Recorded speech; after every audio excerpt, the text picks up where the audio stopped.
Right, to catch up a little bit with the bunch. Everything means.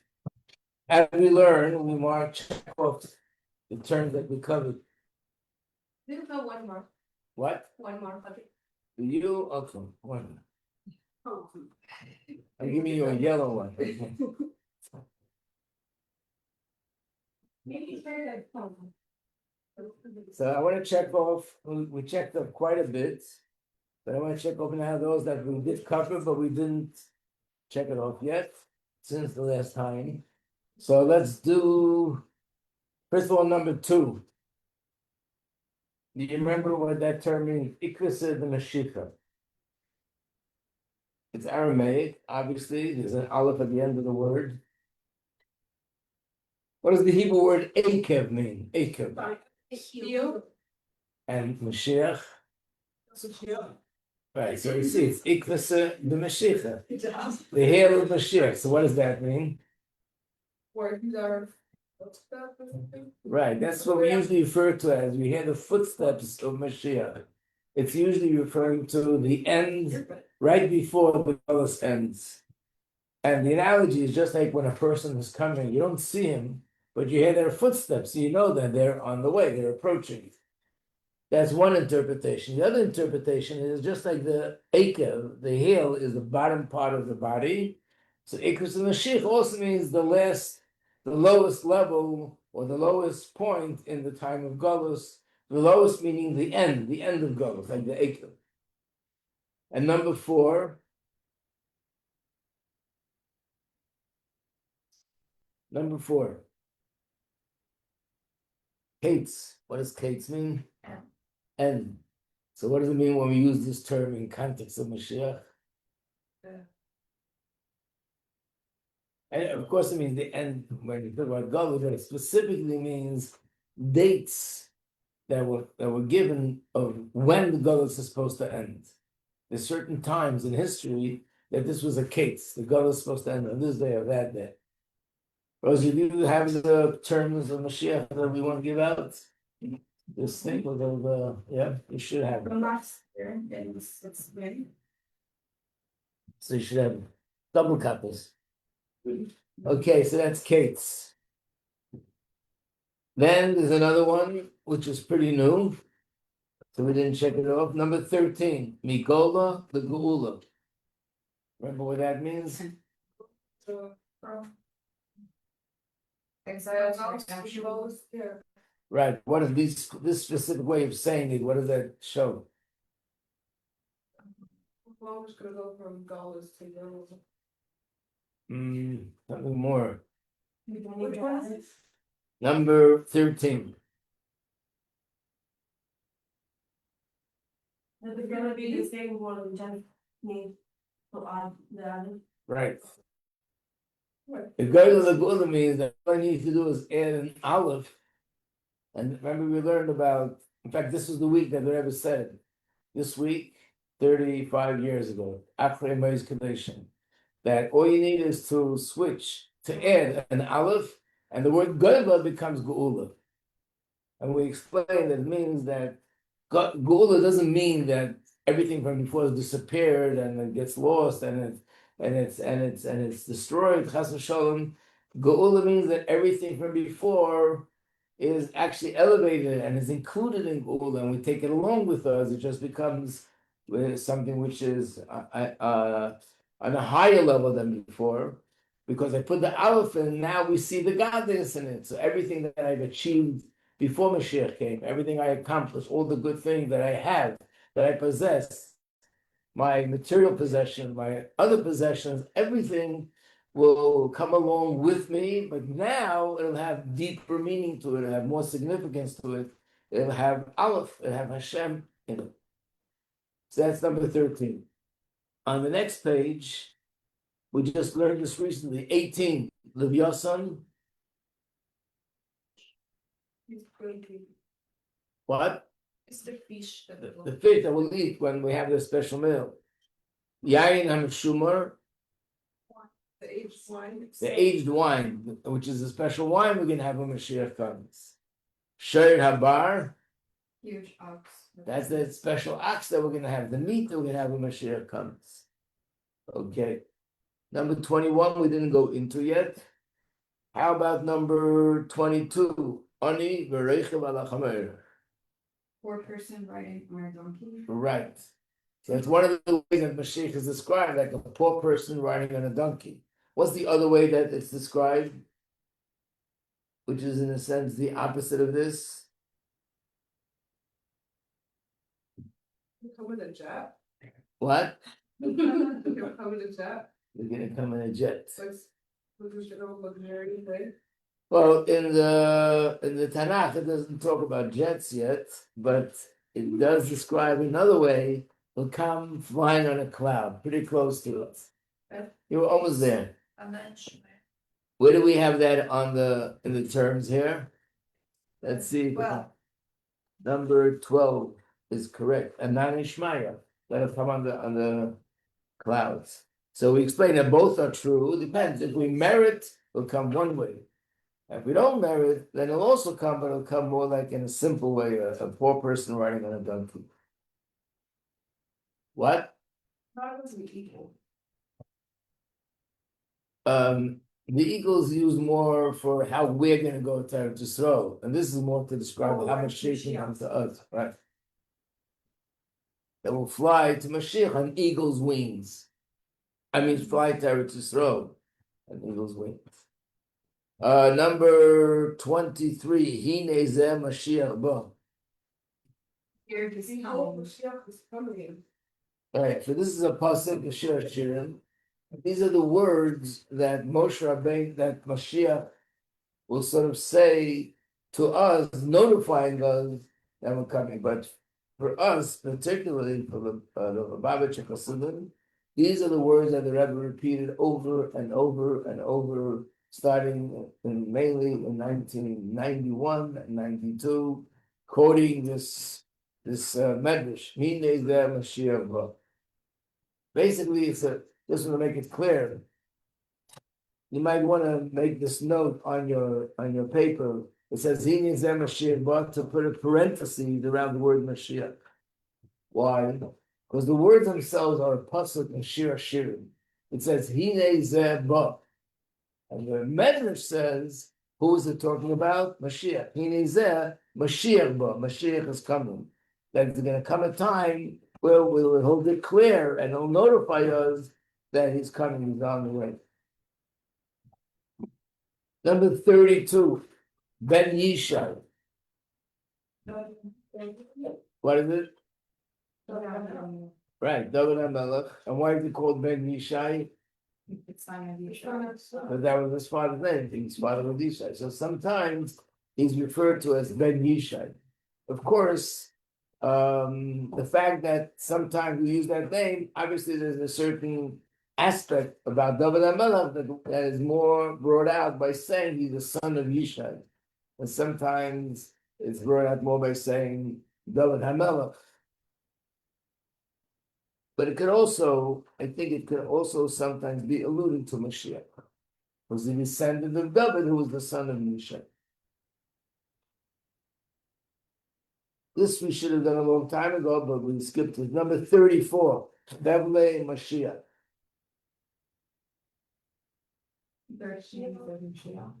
Right, it's referring to the birth pangs of Mashiach. In other words, the Torah, the Tanakh, and the Gemara there's a parallel, just like a woman before birth goes through a lot of pain, which are the labor, even though there's a lot of pain, but it's going to lead to birth and to great joy, a new birth, and a new life. So too, before the Geulah, actual Geulah, will also be going through a painful stage, but that painful stage is going to be leading up to Geulah. That's called Chevlei Mashiach.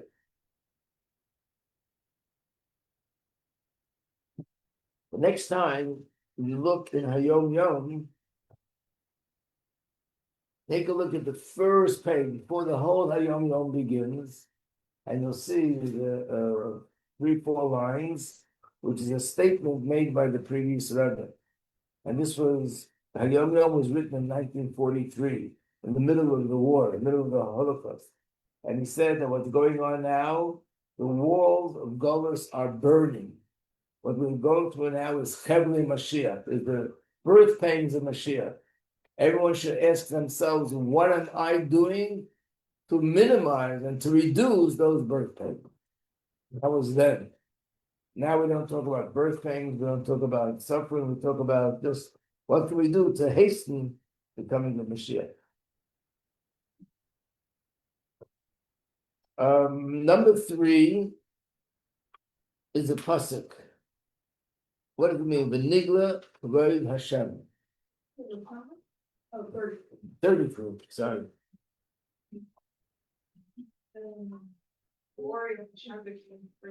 Right. So it's talking about the future. In fact, when we learn about Mashiach, and especially from a Hasidic perspective, one of the main points that I think I say it over many, many times because of how important it is, that even though there's a long list of all the good things that have happened, there is really one change, and that one change is going to be the source of all the changes. What's the one change? What? Right. The one change will be that Hashem will be revealed in the world. Once Hashem is revealed, then everything will be good on all levels, in all planes, in all areas, because now there's no concealment. So that's why this pasuk is brought often that it says when Mashiach will come, what will happen? The Nigla Kavod Hashem, the glory of Hashem will be revealed. We use the analogy of a person who's chas v'shalom in a coma.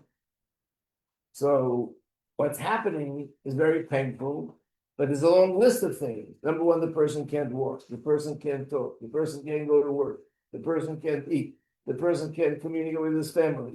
And you make a long list of things, but really it's all one thing. They're unconscious.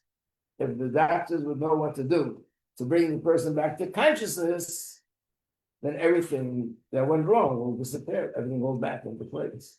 That's Golos. Golos means that Hashem's presence is hidden, and as if the world is in a state of unconsciousness. And therefore, all the negative things that happen as a result of that. When Hashem is revealed, only good things happen. Only revealed good things happen.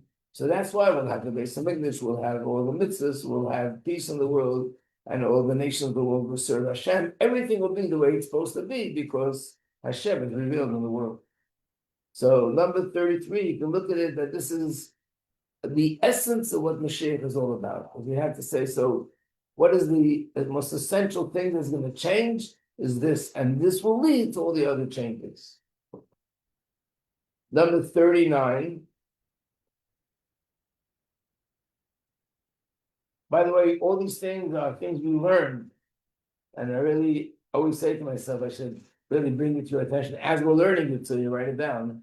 But it's not new, you had it, and of course you could forget it, but that's why I want to go over it to remember, because these are very common phrases and terms and psukim that are quoted in relationship to Mashiach. So 39. Anyone, what would be the translation of the words? Spirit.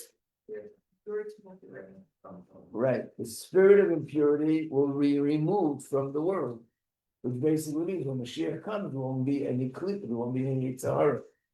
So if you ever hit that when Mashiach comes, there won't be any Yitzhahara, and we won't even be challenged with things that are negative, and we won't have to overcome any kind of temptations to do an Avera, because there won't be klip in the world. Where's the source for that? This pasuk. This is a pasuk. Number 38, we had a whole class on that, where it says in Tanakh, and we also have it in davening, I'll bring you judges back like before. What is that alluding to? Yeah. What? Sanhedrin. That's the simple meaning. Sanhedrin. Yes. That Hashem will bring back. Well, once again, we'll have Sanhedrin like we used to have, and they're the ones who give the halachic ruling for all of Klal Yisrael. But there was also another thing, which a whole sikh was based on that we learned. You know what? You happen to be right. The sikh is not on that word, it's on a different word. The end of this is I will return your judges and also return your advisors. And we had a whole sikha that it's referring to nevuah, prophecy. That when Moshiach comes, we'll have prophecy once again like we used to have. So that's my mistake. To really do add that here.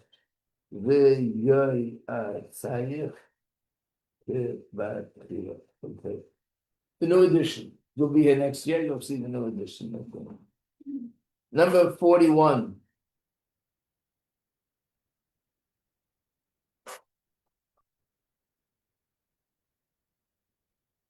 Ten, 9, 8, I have 7. no. Just like the days that you went out of Egypt, I will show you wonders. Right. And why do we talk about this pasuk so much?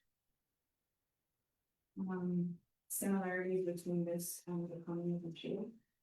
Right.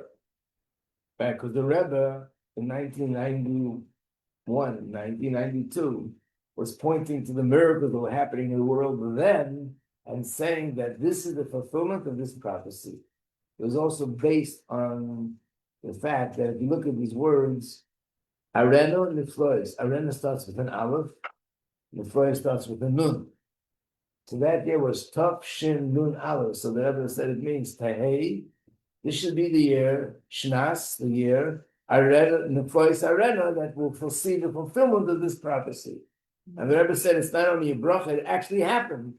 The miracles we saw that year, which is only a beginning, was fulfillment of this prophecy. That we're seeing miracles just similar to the miracles in the times of Mitzrayim. Number 43. This is actually something we say in davening. V'hoya bayom hahu yi Hashem echad u'shmo echad. So what does it mean?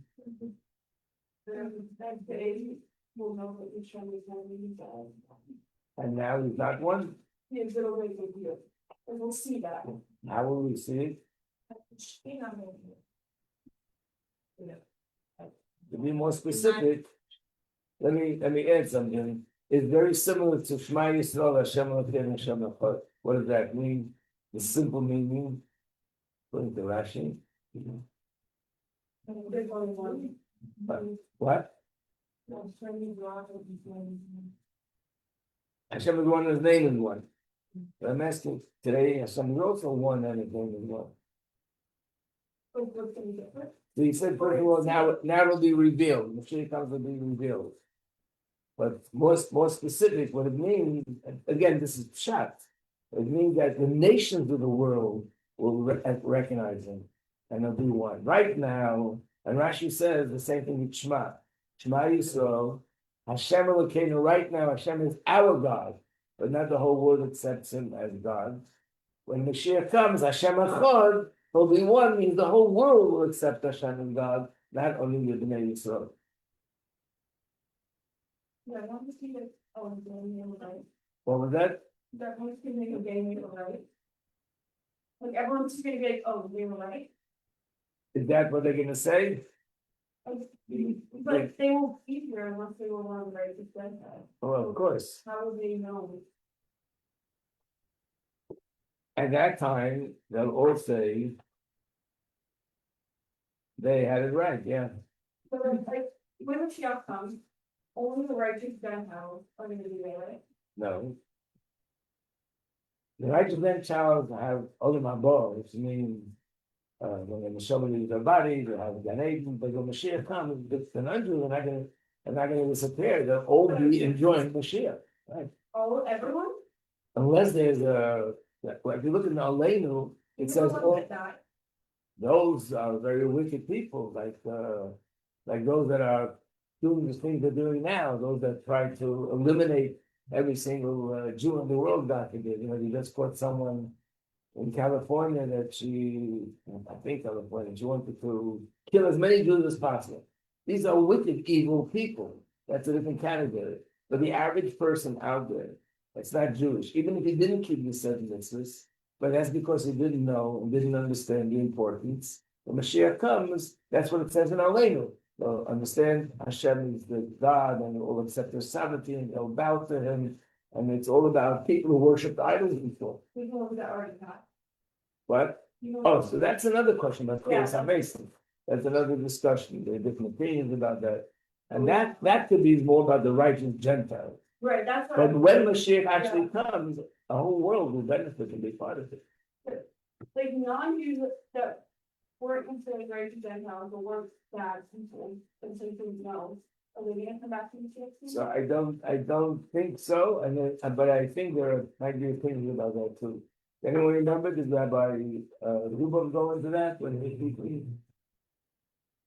there's a book that he was using, it's called Living to Live and to Live Again, as a compilation of all the opinions about Chayes HaMesim.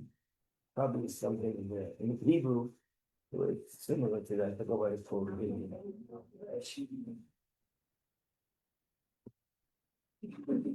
Maybe it discusses the Jewish Dominant righteous families. Gentiles.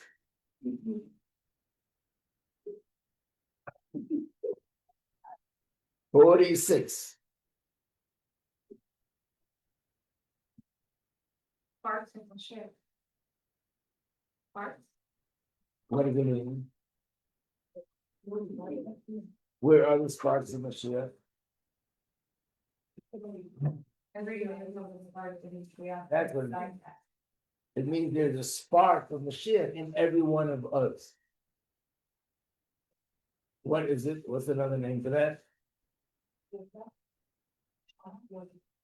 Everyone has a neshama. Why is that the spark of Mashiach?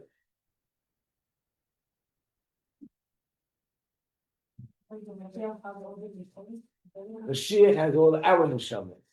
But on the other hand, we all have a part of his neshama. So what is it in me that the spark of Mashiach in me?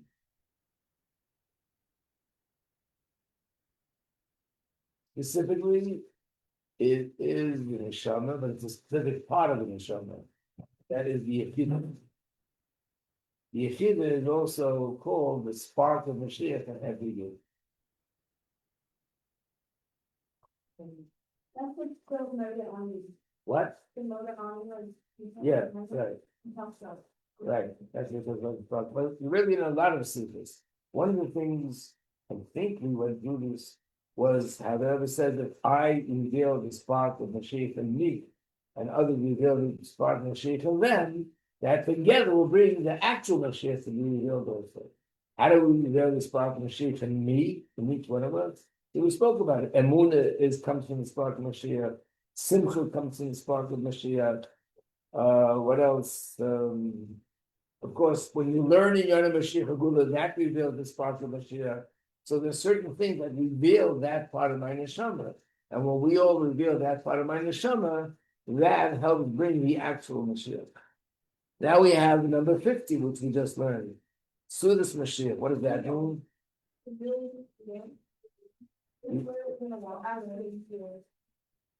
When, where?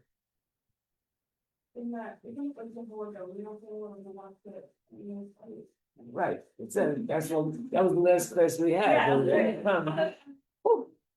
I hope you remember the last class. The last class we had was a big But yeah, man. so kind of fight sure, but. Right. They were both right and. But there's another The banquet. the banquet. But there's another meaning to it. There's another time where we use the term Sudas Mashiach. Where's that? Pizza. Pesach. The final meal that we eat on Pesach is called Sudas Mashiach. So it has two meanings to this Mashiach. Number 51. Oh, it's on. So that was the one that was. What is the meaning of the word? What's the definition? Just the translation.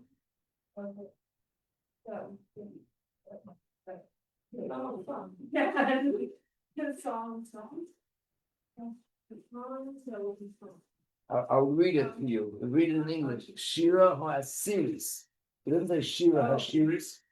That's Shira HaShirim you think of it. Yeah. What is Asiri in Hebrew? 10th. The 10th song. Oh, that's what it's. Being that in history there were 9 occasions where Yidden sang songs of thanksgiving and praise to Hashem. starting with the splitting of the sea, and then there were 8 more. When Moshiach comes, there'll be the grand singing of Thanksgiving, and that'll be song number 10. That's one that's like, or not happening. That's where it says that return, that's referring to that song is spending. Yeah. No, It's not, because the man is the Right. last one that doesn't Right. have. the- that the redemption will be eternal. 54 by Yom Ahu.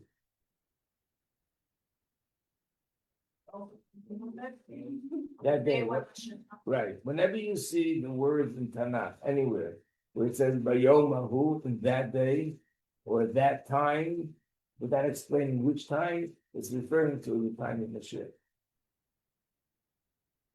I'm surprised I didn't check off 55 and 56. That's one of the first things we learned. What's the difference between 55 and 56?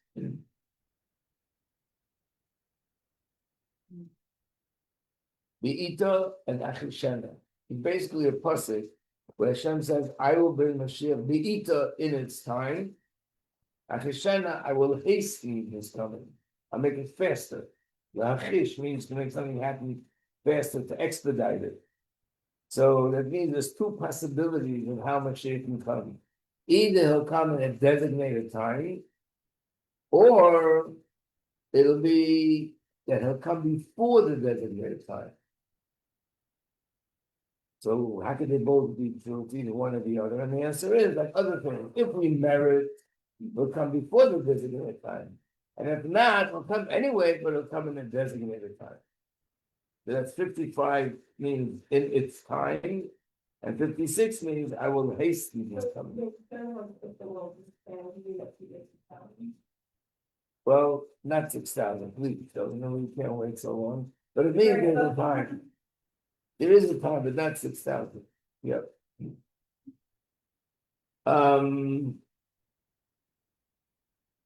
There's still more here, but I want to stop for the next 10 minutes and do something which I already did in the first level, so some of you heard it already. So I hope you'll be okay if we review it, because after all, you're supposed to know it by heart. I want to give this out. This is a mimer from the Alter Rebbe from this week, which is a very unique mimer, and that's what I want to do now. It's a short mimer. And actually, in the book of Maimar of the Alter Rebbe, which is called Likutei Torah, there's some Maimar that are 3 pages, 4 pages, 2 pages, 1.5 pages. This mimer is a quarter of a page. In Likutei Torah, each mimer has 2 columns. This is just a half of 1 column. One of the shortest Maimar, or maybe it is the shortest mimer in the whole book of hundreds of pages. And it talks about the importance of memorizing words of Torah by heart. So why are we doing it today? Because it's based on a pasuk.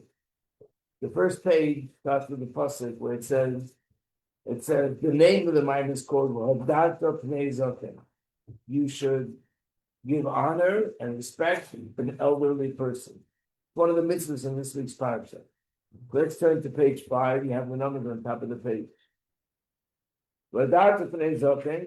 You should honor those that are elderly. Literally means somebody, once he reaches the age of 70, then it's a mitzvah to stand up when they walk into the room and honor them.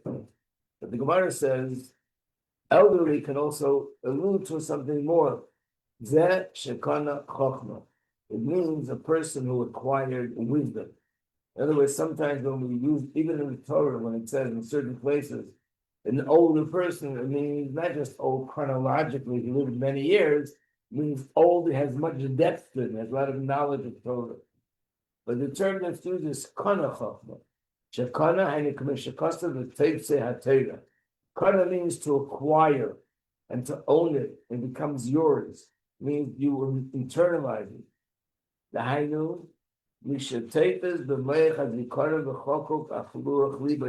means a person who grasps the knowledge of Torah, retains it in his memory, and it's engraved in his heart all the time. So there's 2 ways of learning something. One is you learn about it, and then it's very foggy in your memory. You don't really remember it clearly, or you learn it and you could remember it clearly. In fact, the words themselves of the Mishnah, of the Gemara, of the Chumash, the actual words are clearly written in your mind. Our sages say, who is a true Torah scholar? One that can be asked a question of halacha, and he answers you without hesitation, without pausing. He knows the answer right away. And then it's a mitzvah, I went to page 6. It's a mitzvah to stand up before him, even if he's not involved in Torah study. Why? Because being that he has words of Torah in his head, the words that are in the Chumash or Gemara or Mishnah are actually written in my mind, that means that I have Hashem's presence in my mind. But Hashem's presence dwells eternally in the person because Hashem's presence is in the Torah, and the Torah is in me. So in a certain sense, it means that Hashem's presence is right now within me personally.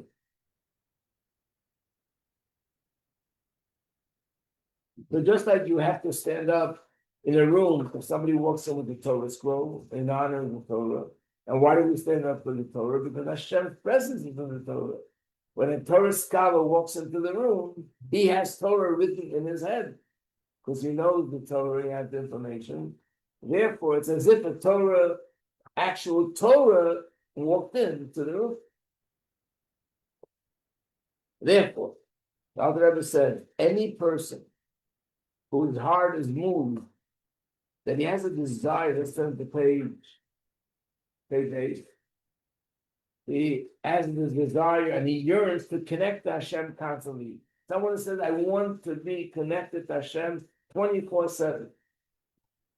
Not 24/6, but 24/7, and every hour of the day, and every minute of the day, every second of the day. How is that possible? I can't be doing that every second of the day. The answer is, if you want Hashem's presence to be in you every second, and absolutely not even one moment of interruption, this is what you should do. Acquire Torah in your memory. Take words of Torah, a line, 2 lines, 10 lines, or more, and have that embedded in your memory. And then, even when you're doing worldly things, material things, you're doing personal things, you're not thinking about Torah, but the Torah is in you, in your memory, and Hashem is in the Torah. So therefore, it means Hashem's presence is inside me. Then he explains how it's connected to the Yud of Hashem's name, the sphere of Chochmah. That's a little bit something more in Kabbalah. We'll put that aside.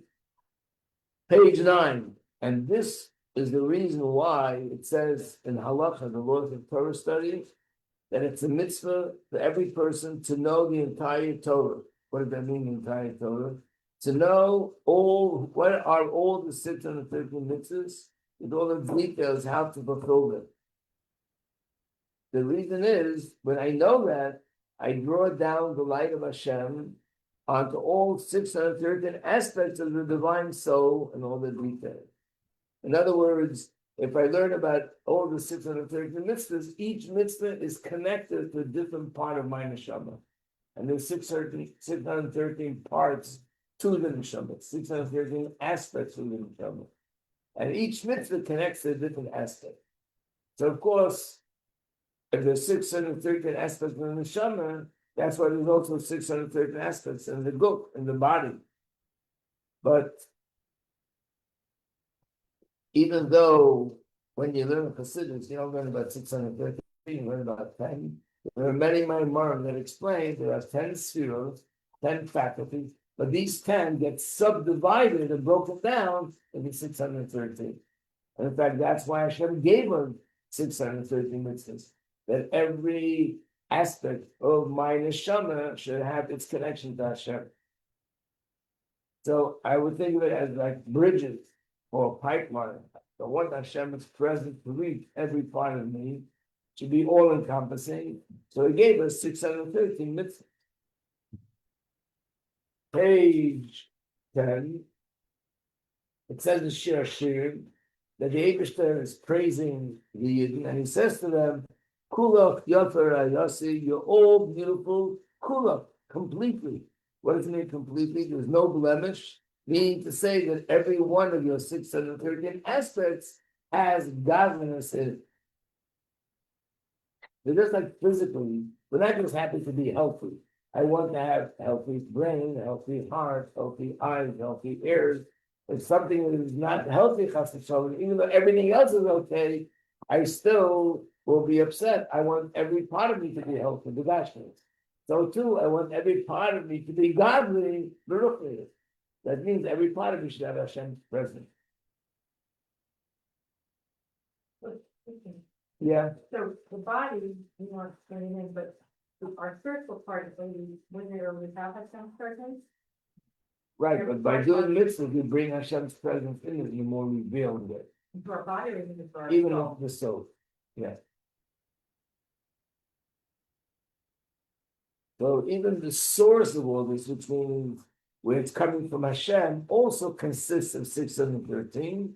And we know that it says in the Pasuk, Al Demus Sakise Demus Kumara Odom. That the Navi, the prophet Yechezkel, saw a vision, and he saw a throne, and sitting on the throne was an image which looked like a person. Of course, it wasn't a chas v'shalom, a physical image. It was something godly that he saw, a spiritual level of godliness. But the fact that it's described as Adam means that the Adam down here is the reflection of that. It's just like we are made up of 613 aspects. So too, that level is made up of 13. So basically, there's 613 aspects within Hashem, that we, not Hashem, but this level. There's 613 aspects in the neshama, 613 aspects in the group. So just like, how do you get from Brooklyn to Manhattan? I'll tell you there are 3 bridges. There's a Brooklyn Bridge, Manhattan Bridge, and there's a Williamsburg Bridge. What do you need 3 bridges for? You want to go from Brooklyn to Manhattan, 1 bridge is good enough. And where you're going. You want to go to this part of Manhattan, you take the Brooklyn Bridge. You want to go to that part of Manhattan, you take the Manhattan Bridge. When you go to a different part of Manhattan, you take the Williamsburg Bridge. And if you go to a different part of Manhattan, you take the Lincoln Tunnel.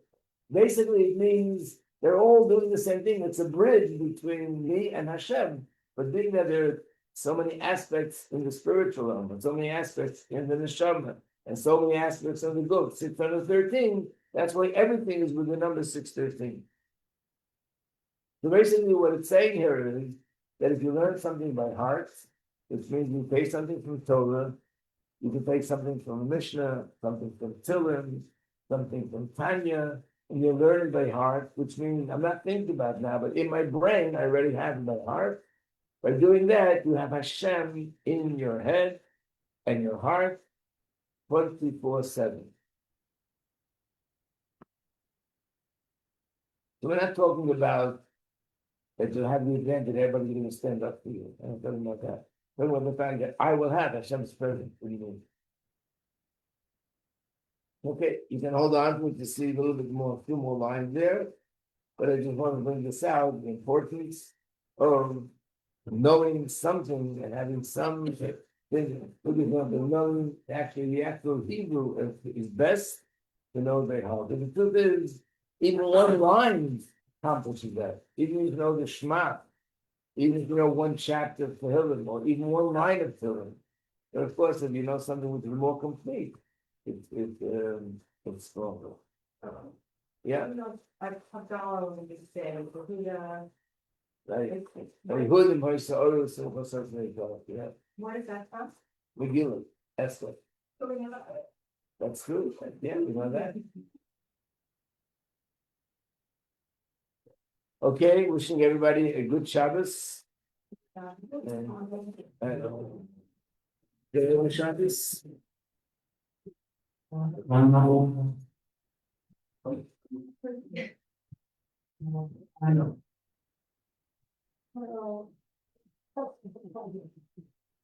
Rabbi, you want You know what I was doing? I found something that we didn't inform it online.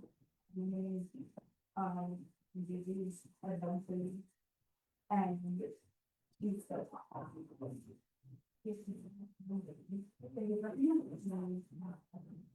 Right, the guys, everything. It literally was like, here, You don't see. But then I see it. I know when you always, you know, I am not the person who does. I mean, I'm not stopping. Hi, Robin. Yeah.